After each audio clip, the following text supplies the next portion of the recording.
with it being Halloween and everything, yes, it's time for another chilling episode of Big Hex Halloween stories. Yes. Another chilling episode, can you believe it?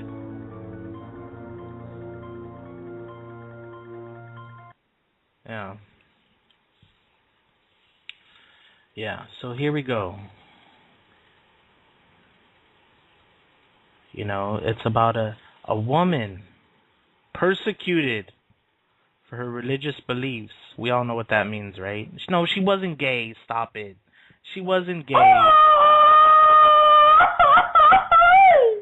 Yes, but what she'd like to do is, sell herbal remedies. She sold herbal remedies. Okay? Man, ain't nothing wrong with smoking weed.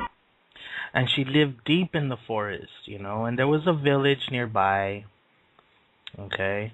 And the villagers, they knew about her, and they knew about her herbal remedies, right? So they didn't call her. They called her by a special name.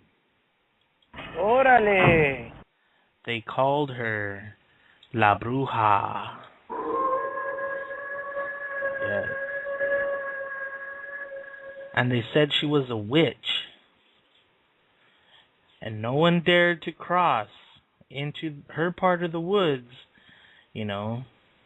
because they were afraid that, their livestock would get AIDS. They were afraid that their children would disrespect them.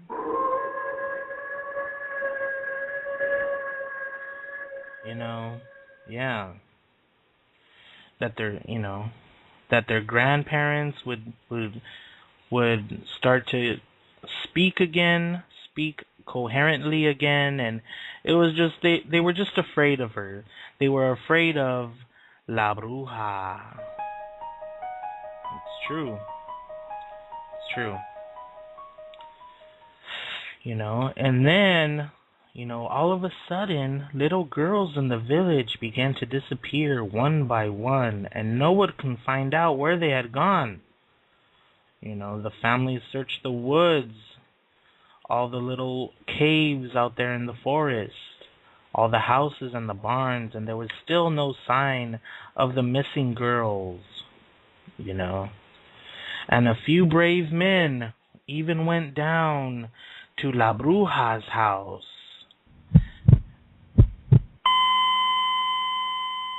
And said, "Hey, La Bruja, have you seen our children? Because we can't find our missing little girls." She said, "No, I haven't seen your children. I have not seen your children, and I do not know what you speak of." It's true, she said that. That's what she told them. But then these men looked at her, and she didn't look so old and decrepit anymore. She was kind of looking pretty good. She was looking fine, maybe even a little bit younger. You know what I mean? Maybe she was even, looking a little bit younger than she used to. Her breasts were quite perky that day.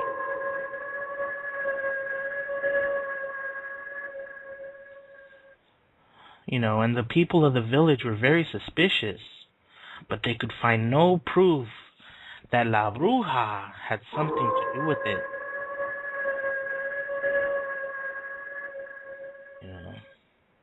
And then, one faithful night, when the daughter of a bartender rose from her bed and walked outside, and what she was doing is she was following an enchanted sound no one else could hear.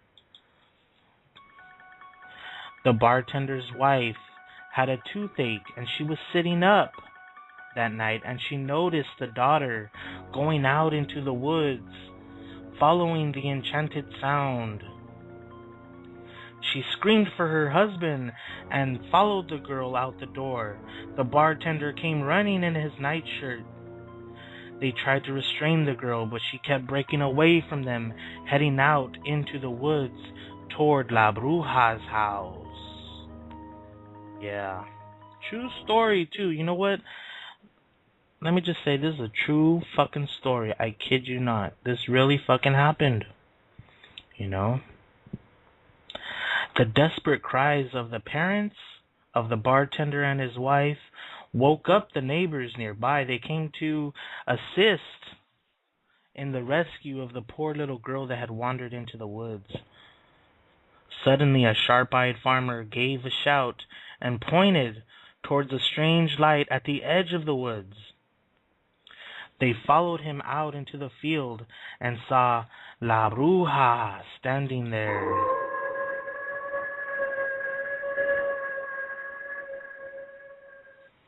She was holding a magic wand that was pointed towards the bartender's house. She was glowing an unearthly light as she set her evil spell upon the bartender's daughter. The townsmen grabbed their guns. Oh yes, there was guns. And pitchforks and ran toward the witch. Apparently there's pitchforks also. You know. When La Bruja heard the commotion, she broke off her spell and fled back into the woods to her cottage. The farmer had loaded his gun with silver bullets in case La Bruja ever came back after his own daughter.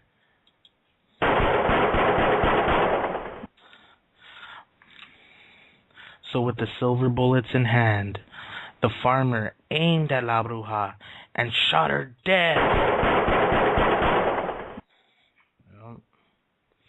The angry townsmen leapt upon her and carried her back into the field, where they built a huge bonfire and burned her at the stake. As she burned, La Bruja screamed curses at the villagers. Yes. She said, "If you ever speak my name again, I'll send revenge upon you, and you'll be subject to a horrible death."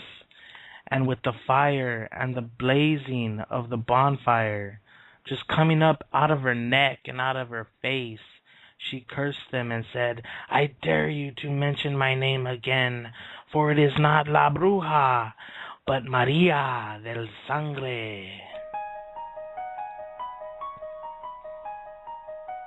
Yep. True fucking story. You know? So what La Bruja, Maria del Sangre, what she had been doing is she had been taking the little girls from the village and making herself younger.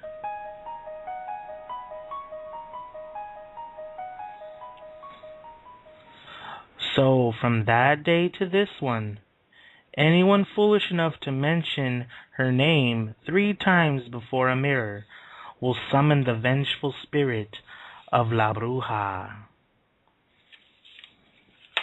Yeah.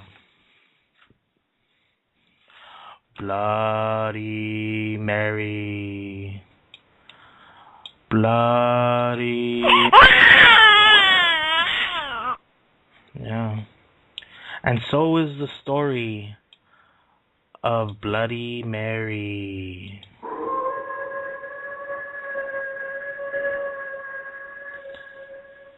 And that's how she came about. You know, that story kind of freaked me out a little bit. You know what I mean? I'm kind of feeling a little bit nervous right now. No kidding. I'm feeling a little bit nervous because of that story. You know? But totally, if I could do it, if I could sacrifice little children to be young again, or to be young forever, I would totally do it.